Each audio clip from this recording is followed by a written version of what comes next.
চলতি বছরের 20 ফেব্রুয়ারি প্রায় 5 মাস পূর্বে ছাগলনাইয়া হিছাচড়া ব্রিজ এলাকায় একটি গণধর্ষণের শিকার হন এক নারী। ভুক্তভোগী নারী সেদিন রাতে তার ফুফাতো ভাইয়ের স্ত্রী মনোয়ারার বাসা যাওয়ার পথে এই ঘটনার শিকারে পড়েন। ঘটনার দিন ছাগলনাইয়া হিছাচড়া ব্রিজের পাশে একটি জঙ্গলে ওই ভুক্তভোগী নারীকে মুখ বেঁধে পালাক্রমে ধর্ষণের অভিযোগ এনে ছাগলনাইয়া থানায় নারী ও শিশু নির্যাতন আইনে 7 জনের নাম উল্লেখ করে একটি মামলা দায়ের করেন।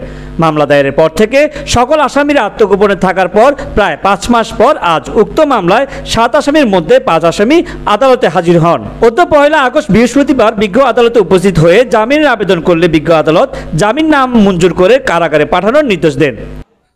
সাইফুল ইসলামগঞ্জ 7 জনের বিরুদ্ধে নারী ও শিশু নির্যাতন দমন আইনের 2000 সংশোধিত 2020-এর 9-3 ধারায় মামলা দায়ের করেন।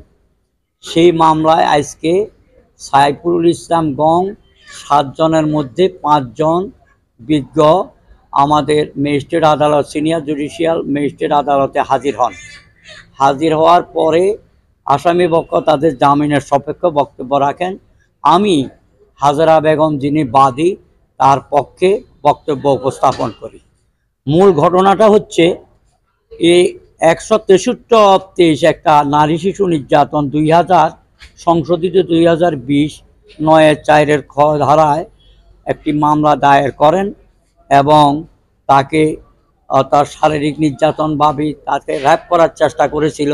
সেই কারণে সেটা মামলাটা করার কারণে সেই মামলার ক্ষোভের বশবর্তী হয়ে আজকে যে আমার বাদী অত্যন্ত গরিব নিরীহ তিনি তার এক আত্মীয়র বাড়িতে অন্যান্য আত্মীয় স্বজন এসেছে, তাকে খবর দিয়েছে যে সেই বাড়িতে গিয়ে একটু সহযোগিতা করার জন্য।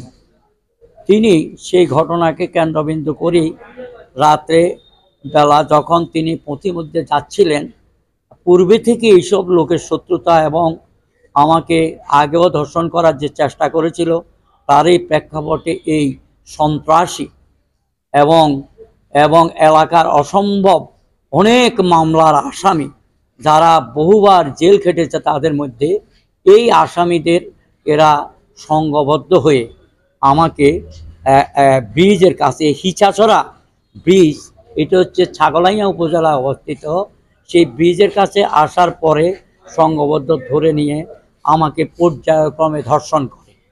এই ধর্ষণ করার পরে আমি স্বাস্থ্য কমপ্লেক্স ছাগলনাইয়াতে চিকিৎসা করাই এবং 250 শয্যা বিশিষ্ট করানোর পরে আমি অফিসার ইনচার্জ ছাগলনাইয়ায় এই মামলাটা দায়ের করি। এই মামলা দায়েরের পরবর্তী পর্যায়ে মামলাটা এজাহার হিসাবে গণ্য হয়। আজকে তারা হাজির হয়েছে। যেহেতু আইনের বিধান মতে আমরা জানি এবং যেহেতু আমরা খোঁজখবর নিই, সেই কারণে এই মামলায় আমাদের উভয় পক্ষের বক্তব্য শুনে এবং আমার বক্তব্য শুনে জামিন অযোগ্য ধারার মামলা বিধায় আসামি 5 জনকে তাদেরকে কাস্টডিওতে প্রেরণ করা হয়।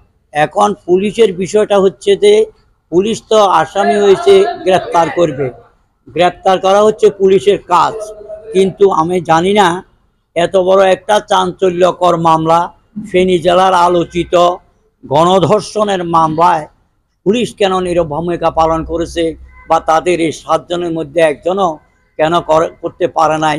এই জন্য আমরা দুঃখ প্রকাশ করি এবং পুলিশের ভূমিকা রাষ্ট্রের যে অংশ বা অঙ্গ এই বিভাগে একটা ভূমিকা থাকা উচিত ছিল, সেভাবে করে নাই। এই কথাগুলিও আমরা কোর্টে বলেছি। এই মামলার আসামি এবং তাদের পরিবারের দাবি পূর্ব সূত্রধারদের ধরে মিথ্যা ও বানোয়াট মামলায় ফাঁসানোর চেষ্টা করছে। তারা সুষ্ঠু তদন্ত সাপেক্ষে প্রশাসনকে এই মামলার রহস্য উদ্ঘাটনের দাবিও জানিয়েছেন।